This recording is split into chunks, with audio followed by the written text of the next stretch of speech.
বিএনপির সামনে আসলে এখন পর্যন্ত প্রতিদ্বন্দ্বী যদি ধরেন বিএনপি নিজেই প্রতিদ্বন্দ্বী।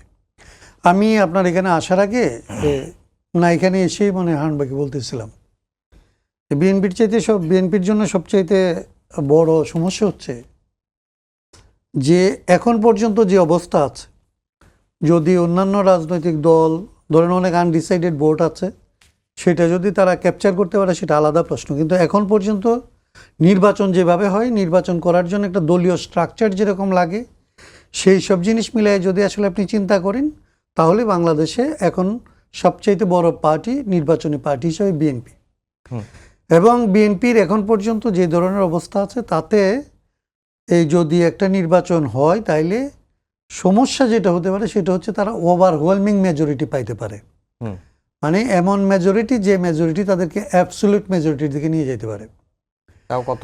অ্যাবসলিউট আমি সংখ্যাটা বলছি না, আমার ধারণা, এটা আমার পার্সোনাল, হারুন ভাই ধরেন এজামশনের পক্ষে না, তো আমি এজাম করতেছি, আমি এজামশন করে বলতেছি যে এইটা একটা বিপজ্জনক জায়গা হতে পারে যে বিএনপি ধরেন একটা অ্যাবসলিউট মেজরিটি নিয়ে সরকার গঠন করলো, সমাজের মধ্যে যে ভালো মন্দ যেভাবেই হোক আরেকটা রাজনৈতিক শক্তি এখানে একটা ব্যালেন্স আসলে ক্রিয়েট করতো, যেটা এখানকার সমাজের মধ্যে আওয়ামী লীগ বিএনপি এই বাইনারিতে বিভক্ত ছিল।